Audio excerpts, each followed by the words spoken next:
NMMS పాఠ్యాంశాన్ని వీక్షిస్తున్న ఉపాధ్యాయులకు నమస్కారం. విద్యార్థులకు శుభాశీస్సులు.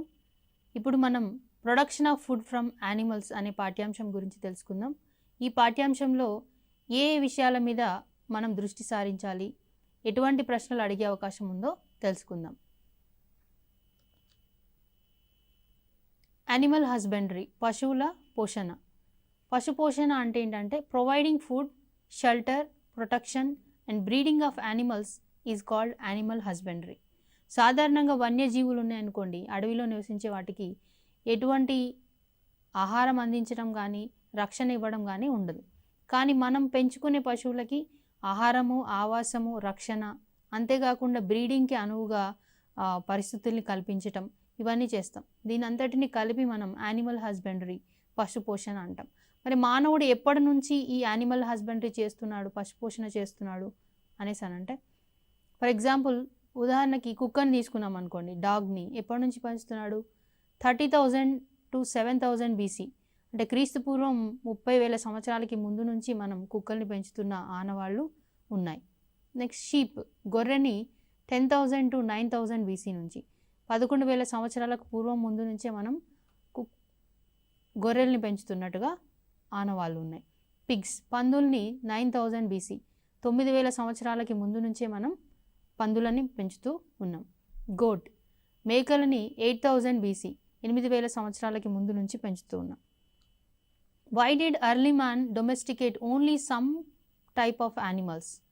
ఎందుకు మరి మానవుడు కొన్ని రకాల జీవుల్ని మాత్రమే పెంచినాడు, అంటే పోషించినారు అనేసి అంటే, we domesticate only such of these animals which are helpful to us. Buffalo, cow are reared for milk, hens, goat, sheep for meat, and hogs, horse, bulls, donkeys for agriculture and transportation. Food production is the main aim in rearing the animals. మరి మానవుడు ఎందుకు కొన్ని రకాల జంతువుల్ని మాత్రమే మచ్చిక చేసుకున్నాడు అంటే, ఏ జంతువులు అయితే తనకి బాగా ఉపయోగపడతాయో, ఏ జంతువుల వల్ల అయితే తనకి హాని ఉండదో వాటిని మాత్రమే మచ్చిక చేసుకొని పెంచుకోవడం మొదలుపెట్టింది.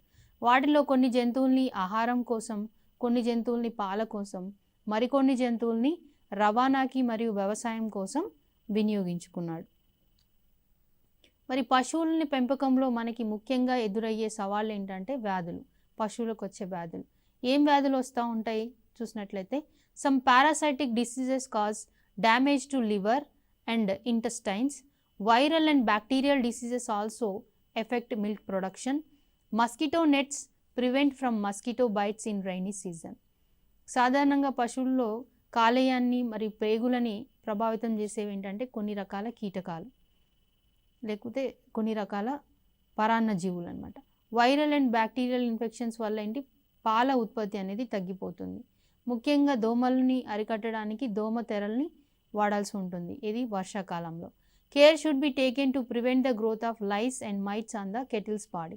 సాధారణంగా పశువుల యొక్క చర్మం పైన పేలు లాంటివి ఇంకా మైట్స్ లాంటివి పడుతూ ఉంటాయి అన్నమాట.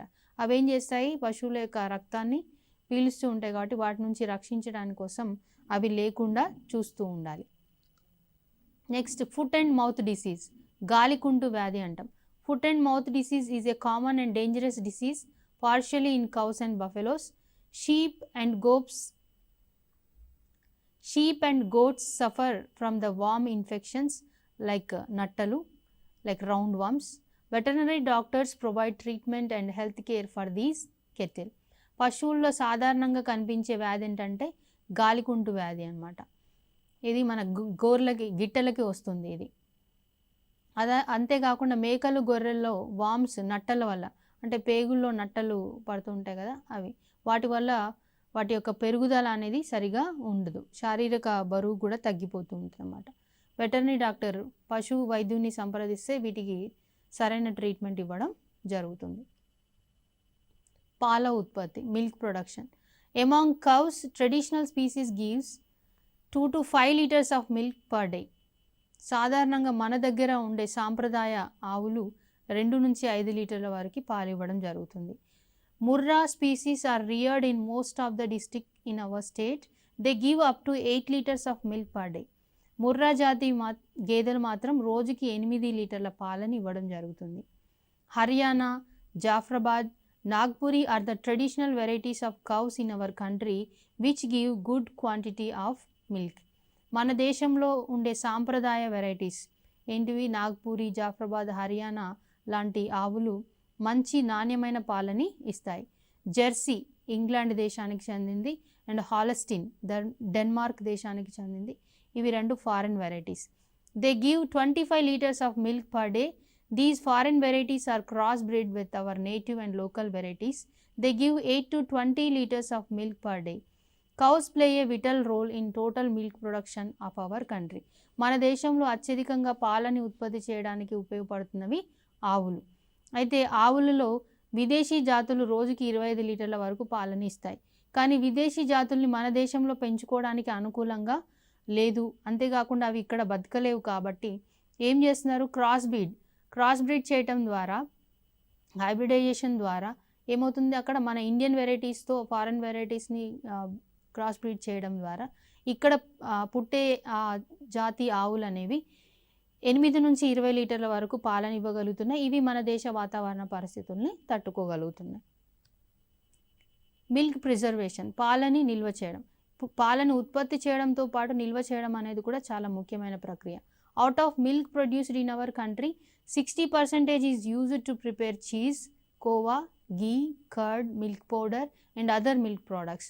There are number of dairy farms in our state. The milk in dairy farm is collected from households and pasteurized.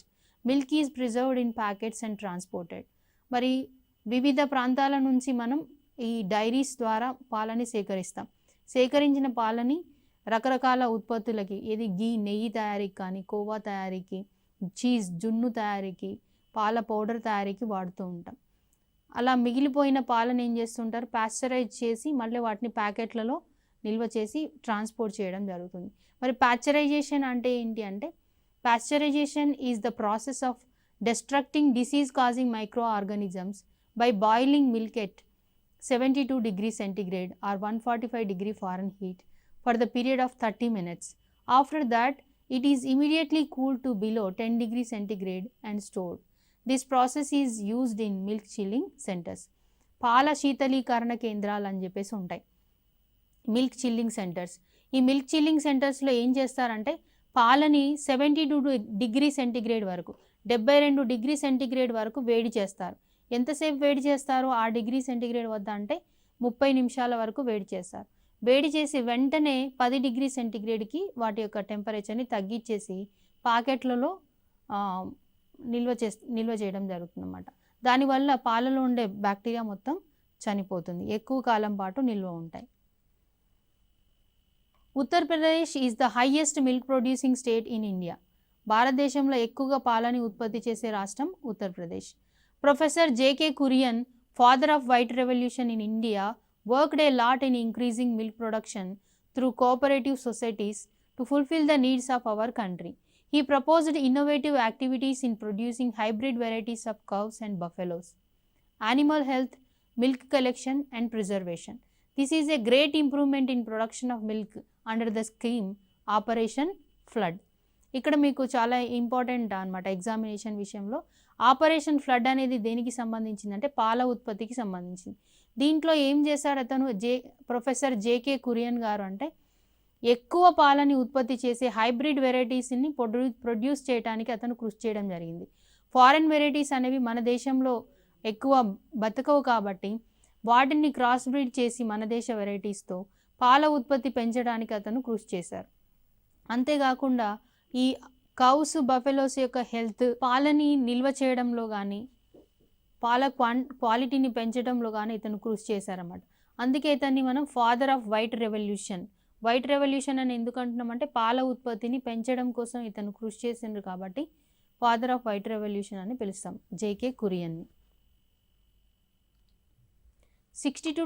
60 to 70% of expenses in maintaining animals is for feeding them. Animals need food for two purposes. One is to maintain themselves healthy and other is for reproduction.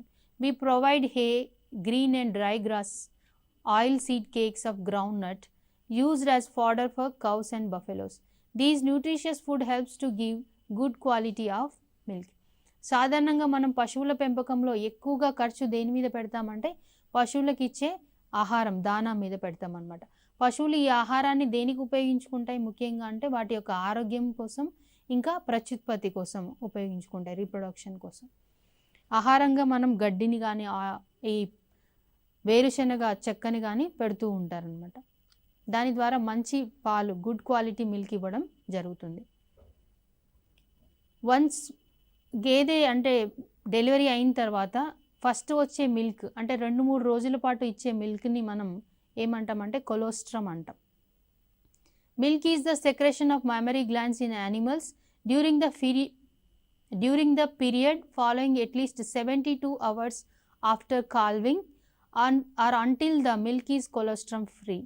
Milk appears as white opaque fluid in which fat is present as emulsion, protein and some other minerals, vitamin A, D and E and 80 to 90% of water. Nowadays, cattle rearers and dairy farmers are using hormone injections to get high quantity of milk. These hormones settle down in our body to cause various diseases like early reaching of puberty. Chemicals used in chilling centers to preserve milk also cause damage to our health. కాల్వింగ్ అయిన తర్వాత అంటే గేదె దూడకి జన్మనిచ్చిన తర్వాత first 72 అవర్స్లో వచ్చే milk అనేవి చాలా చాలా పోషకాలు కలిగినవి అనమాట. ఈ మిల్క్లో ఎక్కువగా విటమిన్స్, రకరకాల మినరల్స్ ఇవన్నీ ఉంటాయి. అవి చూడడానికి ఎట్లా ఉంటాయి ఆ మిల్క్ అంటే వైట్ ఒపేక్ లాగా ఉంటాయి అన్నమాట. ఎక్కువగా దీంట్లో ఫ్యాట్ కూడా ఉంటుంది. ఇవి దూడకి కానీ అంటే మనం తీసుకున్న మనుషులు తీసుకున్నా కానీ ఎక్కువ పోషకాహారంగా ఉంటుంది. అంతేకాకుండా పశువుల్లో పాల ఉత్పత్తిని పెంచడం కోసం హార్మోన్ ఇంజెక్షన్స్ వేస్తున్నారు. ప్రొజెస్ట్రాన్ లాంటి హార్మోన్ ఇంజెక్షన్స్ వేయటం వల్ల ఏమవుతుందంటే పాల ఉత్పత్తి పెరుగుతుంది, కానీ ఆ హార్మోన్స్ వేసిన పాలని తాగడం ద్వారా మనుషుల్లో ప్యూబర్టీ స్టేజ్, పరిపక్వత రావడం అనేది ఒకప్పుడు 13-14 సంవత్సరాల్లో స్టార్ట్ అయిన ప్యూబర్టీ అనేది ఇప్పుడు 10-11 ఇయర్స్కే స్టార్ట్ అయిపోతుంది అన్నమాట. అంతేకాకుండా ఈ మిల్క్ని ప్రిజర్వ్ చేయడానికి వాడే కెమికల్స్ కూడా మన హెల్త్ పైన విపరీతమైన ప్రభావం చూపిస్తుందనడానికి చాలా సైంటిఫిక్ ఆధారాలు ఉన్నవి. మరి పశువుల్ని ఎంపిక చేసుకునేటప్పుడు ఏ విషయాల్ని దృష్టిలో పెట్టుకోవాలి పశువుల పెంపకం కోసం?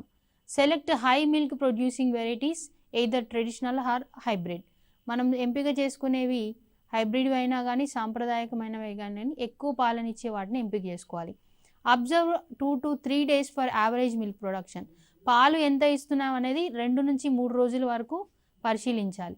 నంబర్ ఆఫ్ ఈల్డ్స్, ఎన్ని సార్లు అది ఈల్డింగ్ చేసింది, కాల్వింగ్ చేసింది అనేది కూడా చూసుకోవాలి.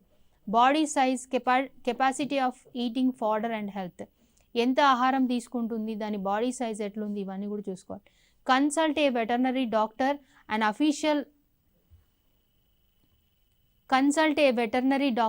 Official of director of animal husbandry. ఇతని యొక్క సలహా, వెటర్నరీ డాక్టర్ యొక్క సలహా కూడా తీసుకోవాలి పశువుల్ని కొనుగోలు చేసేటప్పుడు. లైవ్ స్టాక్ అని వేటిని పిలుస్తామంటే the animals that are used for milk and agriculture are called livestock. వ్యవసాయం కోసం మరియు పాల ఉత్పత్తి కోసం పెంచే వాటిని మనం లైవ్ స్టాక్ అని పిలుస్తాం. In Odisha traditional livestock Chilika buffaloes are reared. They take care to avoid cross breeding with Murra.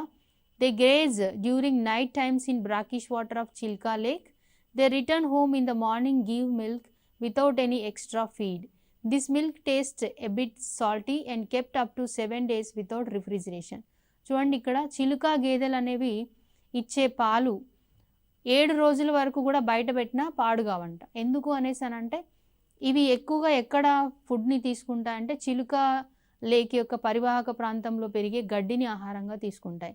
ఈ గడ్డి అనేది ఏంటి, చిలుక లేక్ అనేది ఉప్పునీటి సరస్సు కాబట్టి అక్కడ పెరిగే మొక్కలు కూడా ఆ నీటిని వినియోగించుకునే పెరుగుతాయి.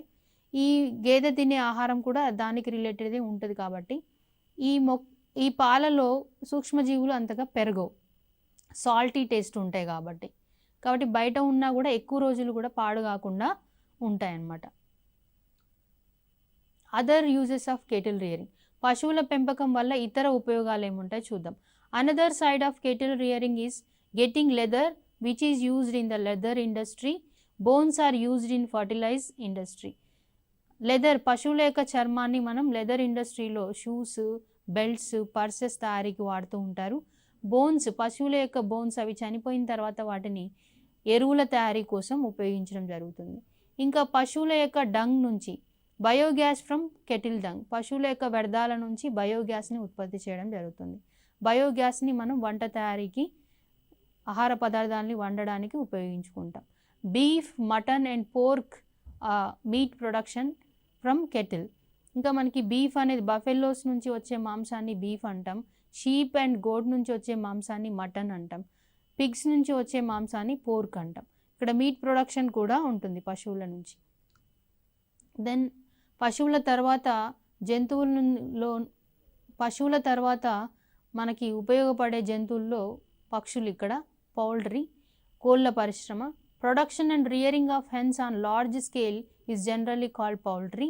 50 billion hens are reared worldwide for eggs and chicken.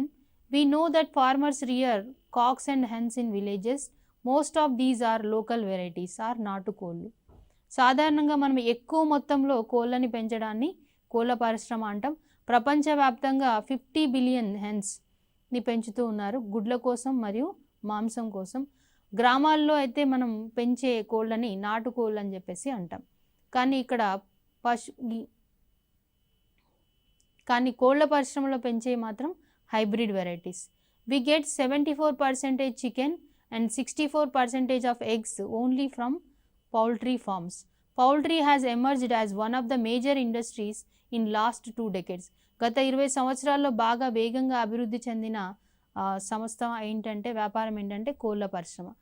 దీని ద్వారా 74% చికెన్ మీట్, అంతేకాకుండా 64% ఎగ్స్ అనేవి రావడం జరుగుతుంది.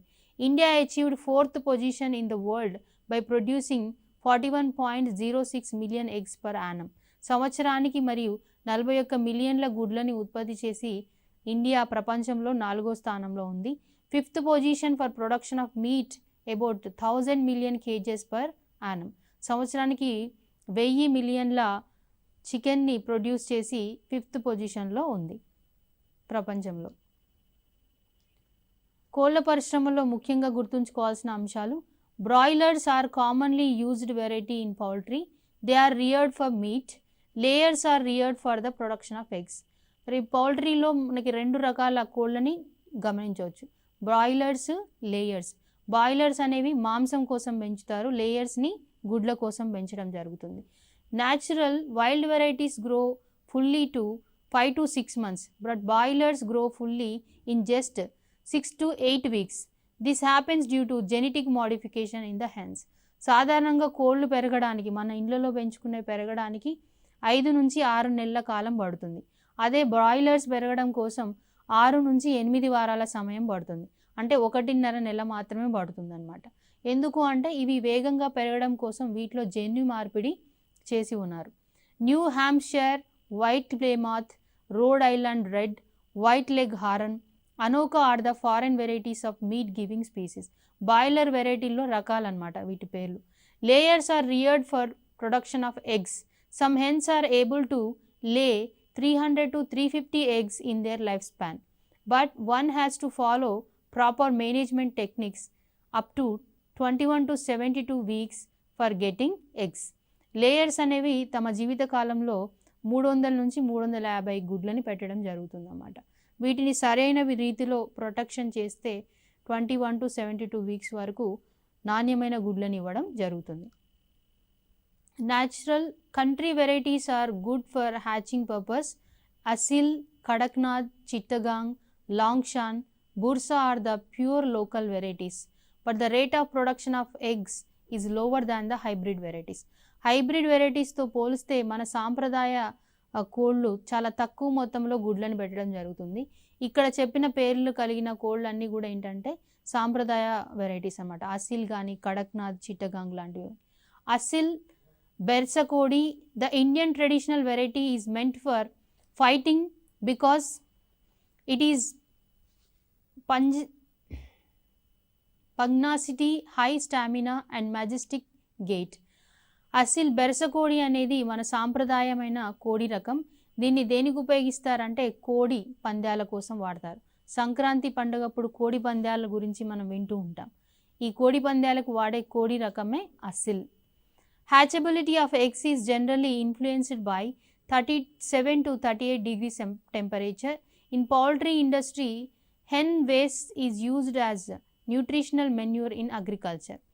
గుడ్లు పొదగడానికి అనువైన ఉష్ణోగ్రత ఎంత అంటే 37 to 38 degrees centigrade.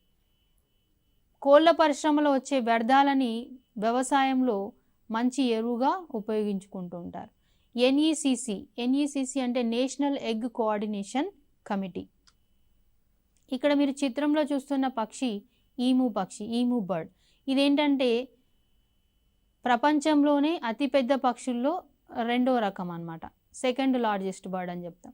Emu is the flightless bird from Australia. పక్షుల్లో రెండు రకాలు ఉంటాయి, ఎగిరే పక్షులు, ఎగరలేని పక్షులు. ఫ్లయింగ్ బర్డ్స్, ఫ్లైట్లెస్ బర్డ్స్ అంటాం. It is the second largest bird in the world after ostrich. ప్రపంచంలో అతిపెద్ద పక్షి ఏంటంటే ఆస్ట్రిచ్, నిప్పు కోడి అంటాం, ఉష్ణ పక్షి అని కూడా అంటాం. This is amazing bird, weights nearly 50 kgs and run at 40 miles per hour. గంటకి 40 మైళ్ళ వేగంతో పరిగెత్తగలుగుతుంది ఈము బర్డ్ అనమాట. దీని బరువు ఎంత ఉంటుంది అంటే 50 kg వరకు ఉంటుంది.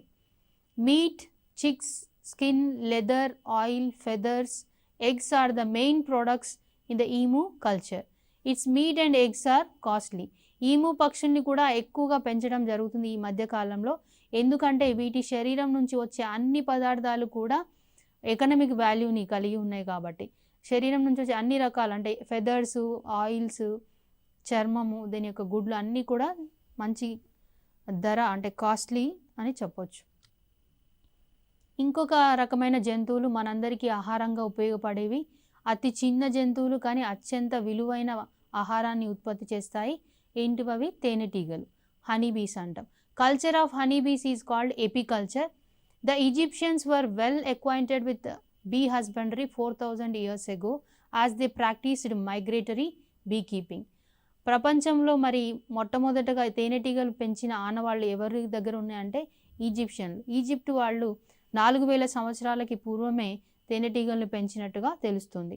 The Rigveda, probably return between 3000 BC and 2000 BC, contains many references to bees and honey.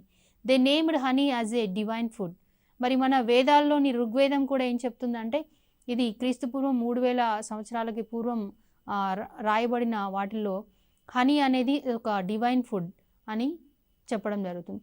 Honey bee species are social insects like ants which live in colonies. A honeybee colony consists of 3 types of bees: one queen, several thousands of workers and few hundreds of drones. There is only one queen bee in a colony. Honey బీస్ని మనం ఏమంటామంటే social insects అంటాం అన్నమాట, సాంఘిక జీవులు ఇవి. ఎందుకంటే ఇవన్నీ కూడా ఇండివిజువల్గా నివసించవు, గుంపులుగా నివసిస్తాయి చీమల్లాగా. మరి ఒక హనీబీ కాలనీలో 3 రకాల హనీబీస్ ఉంటాయి.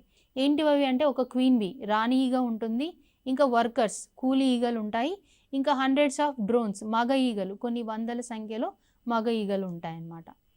The primary function of queen is to లే eggs.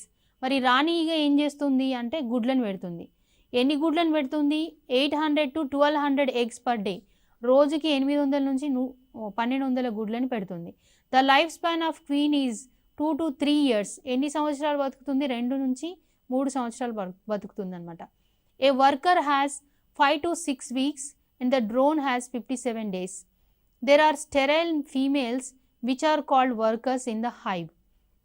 These bees attend to indoor duties during first 3 weeks of their lives, such as secretion of royal jelly, feeding of the brood. After 3 weeks, they attend outdoor duties like collecting nectars, pollen and water. ఇక్కడ ప్రతి తేనె పట్టులో, honey hive అంటాం, తేనె పట్టులో 3 రకాల ఈగలు, తేనెటీగలు ఉంటాయి. ఒకటి రాణి ఈగ, ఇదేం చేస్తుంది? గుడ్లను పెడుతుంది. మరి కూలీ ఈగలు, వర్కర్ బీస్ ఏం చేస్తాయంటే అప్పుడే పుట్టిన తేనెటీగలకి కావాల్సిన ఆహారాన్ని అందిస్తాయి 3 వారాల పాటు. 3 వారాల తర్వాత ఏం చేస్తాయంటే ఇవి బయటకు వెళ్ళి నెక్టార్ని, పూలలో మకరందాన్ని, నెక్టార్ అంటే మకరందాన్ని సేకరిస్తాయి. ఇక డ్రోన్స్ ఏం చేస్తాయి, మగ తేనెటీగలు ఓన్లీ రీప్రొడక్షన్ కోసం మాత్రమే ఉపయోగపడతాయి అన్నమాట.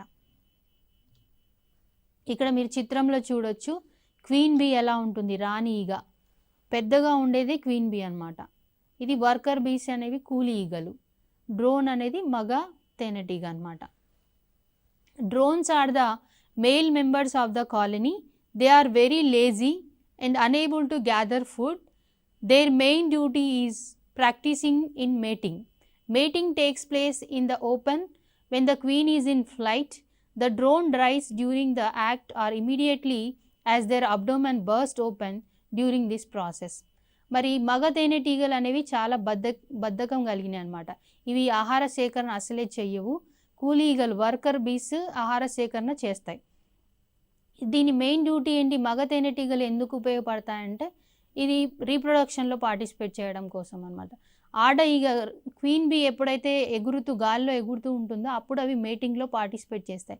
వన్స్ అవి మేటింగ్ అయ్యేటప్పుడు కానీ, వన్స్ అయిపోయిన తర్వాత కానీ ఈ మగ ఈగలు ఇమీడియట్గా వాటి యొక్క అబ్డోమెన్ అనేది బర్స్ట్ అయి చనిపోవడం జరుగుతుంది అన్నమాట ఇమీడియట్గా. హనీ స్పీసీస్, తేనెటీగ జాతులు. మరి తేనెటీగలు అనేవి వన్యజీవులు, సాధారణంగా ఇవి అడవిలో పెరిగే రకాలు. కానీ మానవుడు మన అవసరం కోసం వాటిని మనం మచ్చిక చేసుకొని మన ప్రాంతంలో పెంచుకుంటున్నాం. Presently, there are 6 well-known species of honeybees in India. Those are Apis dorsata, Apis indica, Apis florea, Apis mellifera, Apis trigona, Apis serena are the species which are available in our country. Apis serena honey bee hive produce 3 to 10 kgs of honey per annum. Apis serena అనే రకం సంవత్సరానికి 3 నుంచి 10 కేజీల తేనెని ఇస్తుంది. అంటే ఒక తేనె పట్టు నుంచి 3 to 10 kgs తేనె వస్తుందన్నమాట. A bee hive of Apis mellifera and European honeybee produces 25 to 30 kgs of honey per annum. అదే ఎపిస్ మిల్లీఫెరా రకంకి సంబంధించిన తేనెటీగల తేనె పట్టు నుంచి 25 నుంచి 30 కేజీల తేనె ఉత్పత్తి అవుతుంది. మరి ఈ ఎపిస్ మిల్లీఫెరా అనేది యూరోపియన్ వెరైటీ హనీబీ అన్నమాట, మన ఇండియన్ వెరైటీ కాదు. Plants which contain nectar and pollen liked by bees are called bee flora. సాధారణంగా హనీ బీసు తేనెని వేడి నుంచి సేకరిస్తాయి, పూల నుంచి మకరందాన్ని సేకరిస్తూ ఉంటాయి అన్నమాట. The following are some of the more important plants either wild or cultivated. Fruit trees like citrus, apple, guava, tamarind. Cultivated field crops like mustard, gingerly, wheat, cotton, sunflower. Vegetable plants like beans, lady's finger, brinjal. Timber yielding trees like acacia, neem, sal and bushes, shrubs and natural and ornamental flowering plants are all the sources of nectar. ఇవన్నీ మొక్కలు ఏంటంటే పుష్పాలను ఉత్పత్తి చేస్తాయి, పువ్వులను ఇస్తాయి. కాబట్టి ఏ మొక్కైనా పూలని ఉత్పత్తి చేస్తుంది అంటే పువ్వులలో సాధారణంగా కీటకాలను ఆకర్షించడం కోసం నెక్టార్ అనేది ఉత్పత్తి అవుతుంది.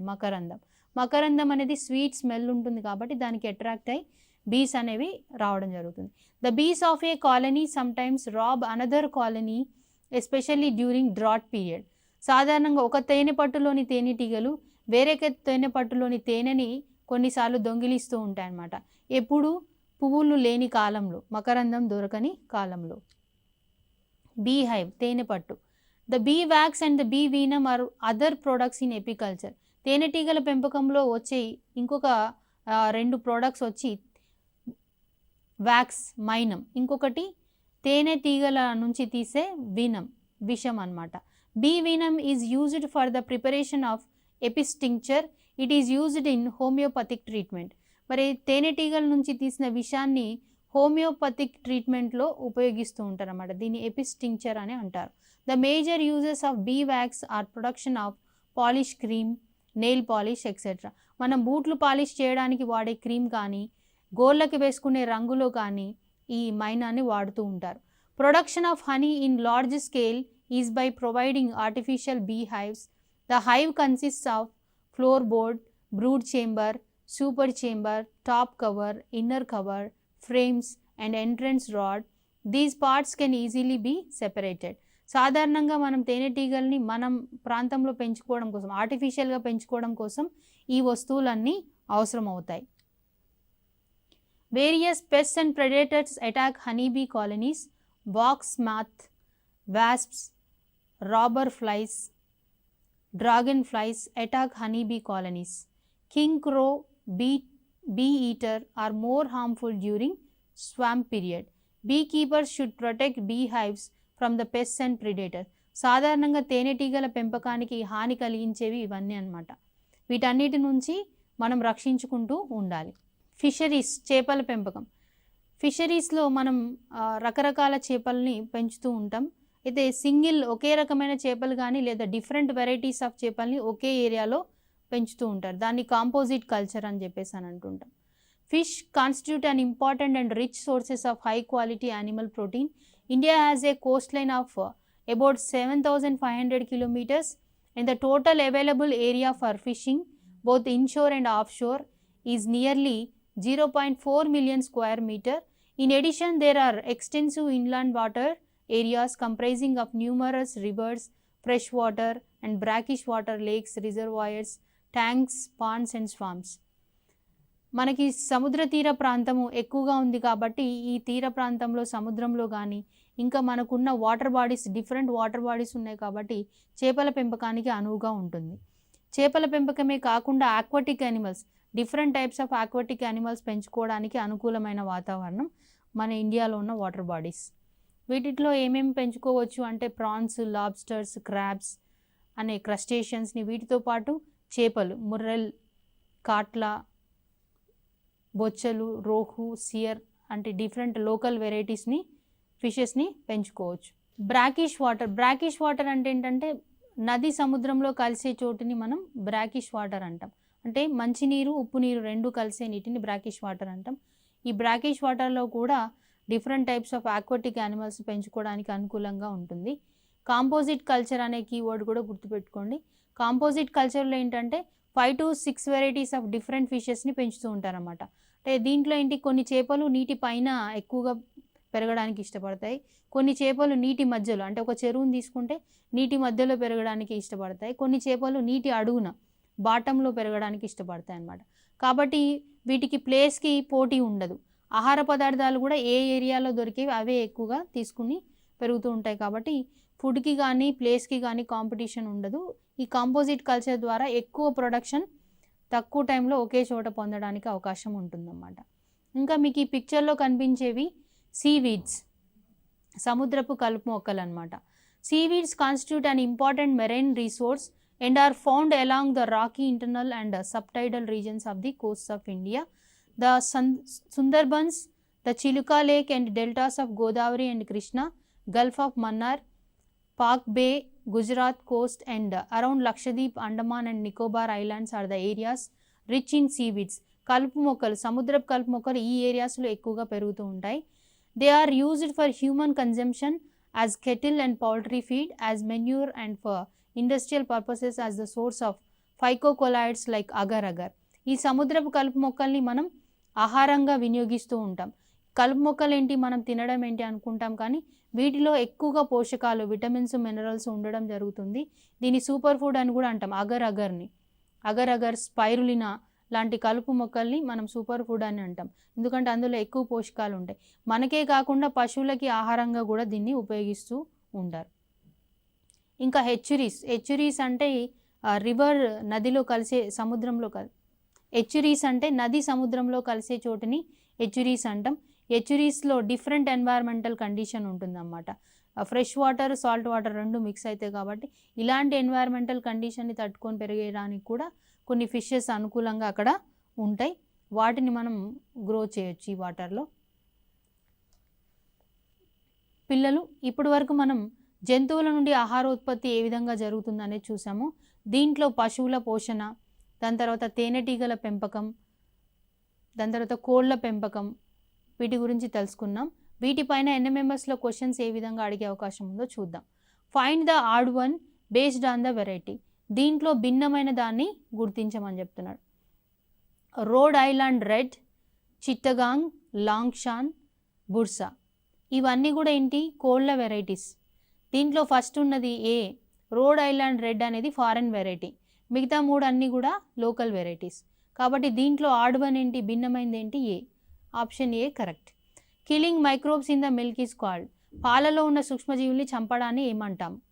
Pasteurisation, sterilization, drying, boiling. Pasteurization is the right one. So answer A is the correct one. Match the following. Aseel అనేది ఏంటి? అసిల్ అనేది ఒక కోడి కాబట్టి ఏకి ఎదురుగా 3. హాలెస్టీన్ అనేది ఏంటి? కౌ కాబట్టి బీకి ఎదురుగా 4. ఎపిస్ మిల్లిఫెరా అనేది ఏంటి? హనీబీ కాబట్టి సికి ఎదురుగా 2. ముర్రెల్ అనేది చేప కాబట్టి డీకి ఎదురుగా 1 ఆప్షన్ ఇవ్వాలి. Which one of the following used for cock fight?